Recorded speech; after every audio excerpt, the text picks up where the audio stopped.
High friends, ମୁଁ ଯଦୁନାଥ ପୁଣି ଏକ ଓଡ଼ିଶା ବ୍ଲଗ ଏକ୍ସ ଚ୍ୟାନେଲ ତରଫରୁ ଆଉ ଗୋଟେ ଭାଇ ଓ ଭଉଣୀମାନଙ୍କ ପାଇଁ ଭିଡ଼ିଓ ନେଇ ଆସୁଛି। ଦେଖନ୍ତୁ ଆଗକୁ ଭିଡ଼ିଓଟି। ଏ ହେଲା ଆମ କମ୍ପାନୀର ମେସିନ୍। ଆଉ ଆପଣ କାମ କରିବାକୁ ଚାହୁଁଥିଲେ ମୁଁ ଡେସ୍କ୍ରିପସନରେ କଣ୍ଟାକ୍ଟ ନମ୍ବର ଦେଇଦେବି। ଆପଣ କଣ୍ଟାକ୍ଟ କରିକି ଆସି କାମ କରିପାରିବେ। ଦେଖନ୍ତୁ ଏ ହେଲା ଆମର କମ୍ପାନୀ ଚାରିପଟେ କେମିତି ପେଟି କମ୍ପାନୀ ଚାରିପଟେ କେମିତି ପେପର ବକ୍ସ ପେଟି ପଡିଛି ସବୁ। ଏ ମେସିନ୍ ସବୁ ଦେଖନ୍ତୁ।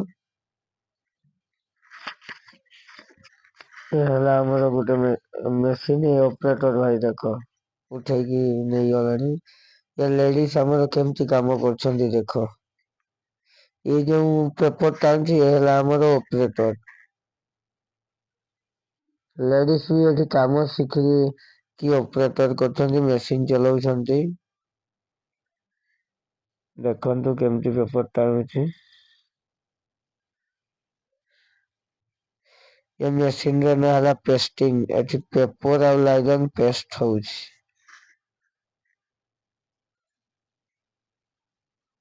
ପୁରା କାମ ବହୁତ ବଢିଆ। ଆପଣ କାମ କରିବାକୁ ଚାହୁଁଥିଲେ ଭାଇ ଓ ଭଉଣୀ ମାନେ ମୁଁ ମୋର ଯୋଗାଯୋଗ କରିବା ପାଇଁ ଆପଣଙ୍କୁ ମୋ ନମ୍ବର ଦେଇଦେବି। ଡେସ୍କ୍ରିପସନରେ ଦେଇଦେବି ମୋ ନମ୍ବର। ଦେଖନ୍ତୁ ଭାରି ବଢିଆ କାମ, କିଛି ଅସୁବିଧା ନୁହଁ। ଆଗକୁ ଭିଡିଓଟି ଦେଖନ୍ତୁ, ଆଗକୁ ପୁଣି କେମିତି କାମ ଦେଖିବେ। ଦେଖନ୍ତୁ ଭାଇ ଗୋଟେ ତା ମେସିନରୁ ବାହାରୁଛି ନେଇକି ରଖୁଛି। ଏତକ କାମ ତାର। ଏ ହେଲା ଅପରେଟର ଭାଇ। ଅପରେଟର ଭାଇ ଯୋଉ ବସିଛନ୍ତି ସେ ହେଲା ହେଲ୍ପର ଆମର। ଏ ଦେଖ ଆମର ପେପର ଆସିଛି, ଏଟା ଖାଲି ହଉଛି ଗାଡିରେ ଆସେ। ଆଉ ଏଇ ପାଖରୁ ଯଦି ଆମର ଆସେ ପେପର ପ୍ରିଣ୍ଟ କମ୍ପାନୀ ଅଛି, ସେଠୁ ଆମର ଗୋଟେ ଟଲି ଗାଡି ଅଛି, ସେ ଟଲି ଗାଡିରେ ଆସେ। ଆଉ ଉଲ୍ହା ହୁଏ ଏଇଭଳିଆ ଦେଖନ୍ତୁ। ଏଇ ରଖିଦେଲା ସିଏ, ଟେକି ଆଣିକି ରଖିଦେଲା। ଏ ଭାଇ ସାଇଜ କଲା ତାର। ଦେଖନ୍ତୁ ଦେଖ ଟେକି ରଖିଦେଲା, ସିଏ ସାଇଜ କଲା। ପୁଣି ଖାଲି ହେଇଗଲାଣି ଏବେ। ଟଲି ଗାଡିରୁ ଅନଲୋଡ ସରିଲା। ଏବେ ଏଟା ଜେକ୍ କୁହନ୍ତି ଗାଡିଟା, ଏଟା ବି ଗୋଟେ ଜେକ୍ ଗାଡି। ଏଟା ଲଗେଇବେ, ଟାଣିକି ନେଇଯିବେ। ଦେଖନ୍ତୁ ଏଇ ଗାଡି ଲଗେଇଲେ ଟାଣିକି ନେଇଯିବେ ଏବେ। ଯେଠି ପେପର ରଖାଯାଏ ସେଠି ନେଇକି ରଖିଦେବେ। ଦେଖ ଏ ହେଲା ଆମର ସେତେବେଳେ ଲେଡିଜ ଦେଖିଲେ, ଏବେ ଜେଣ୍ଟସ ମାନଙ୍କର ଦେଖନ୍ତୁ କେତେ ମେସିନ ଅଛି। ଦେଖ କେମିତି କାମ କରୁଛନ୍ତି ଭାଇମାନେ, ଦେଖନ୍ତୁ। ଦେଖିଲେ ଆପଣ ଜାଣିପାରିବେ କାମଟା କେତେ କଷ୍ଟ ନା ହାଲୁକା, ଦେଖିଲେ ଜାଣିପାରିବେ। ଏସବୁ ଆମର ଓଡିଆ ଭାଇମାନେ, ଓନ୍ଲି ଫର ଓଡିଆ, ଓଡିଶାର ଲୋକମାନେ ସମସ୍ତେ ଆମର। ସବୁ ବାରିପଦା, କେଉଁଝର, ଝାଡଖଣ୍ଡ, ୱେଷ୍ଟବେଙ୍ଗଲ ସବୁ ଆଡକାର ଅଛନ୍ତି। ଆମର ସବୁ ଓଡିଶାର ଅଛନ୍ତି। ଓଡିଆ ଭାଇମାନେ କାମ କରୁଛନ୍ତି ସବୁ। ଏଇ ଦେଖନ୍ତୁ ଏଇ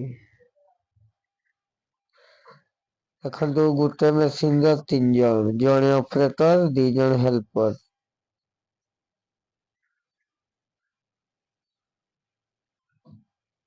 ଦେଖିପାରୁଛନ୍ତି, ଏଇଭଳିଆ ଆମର କାମ। ଏ ଲେଡିଜ ବି କରିପାରିବେ, ଜେଣ୍ଟସ ବି ଉଭୟ ଏ ମେସିନ।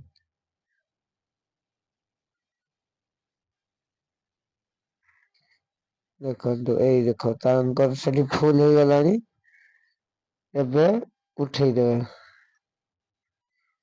ଦେଖ ସେ ଭାଇ ତାର ହେଲ୍ପର ଯୋଉ ଉପରେ ଛାଡୁଥିଲା, ସେ ସେଇ ଯୋଉଗା ଛାଡୁଥିଲା ଲାଇଲନ କୁହନ୍ତି, ସେଟା ତାର ଆଣିବା ପାଇଁ ପଡିବ। ଏ ଭାଇ ମାନେ ତାଙ୍କର ଉଠେଇଦେବେ ଦେଖ, ଫୁଲ ହେଇଗଲେ ମାନେ ଉଠେଇବେ।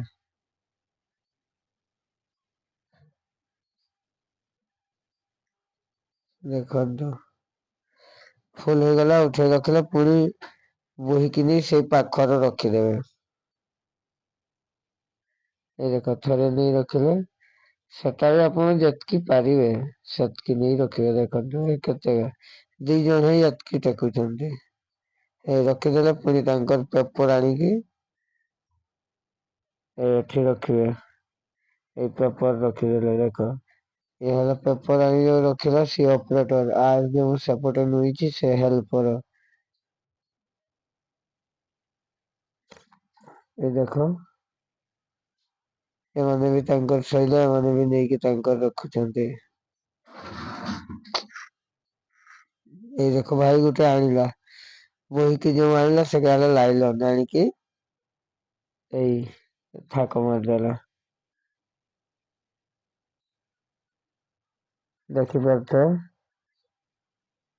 ଏ ଦେଖନ୍ତୁ ପୁଣି ଆଉ ଗୋଟେ ଭାଇ ଆଣୁଛି, ଏତିକି ବୋହିକି ଆଣିବ, ପୁଣି ସିଏ ବି ଆଣିକି ତା ମେସିନ ଉପରେ ଥାକ ମାରିଦବ। ଏଇ ଦେଖ ଏଇ ହେଲା, ପୁଣି ଏ ମେସିନ ଉପରକୁ ଚଢିଯିବ।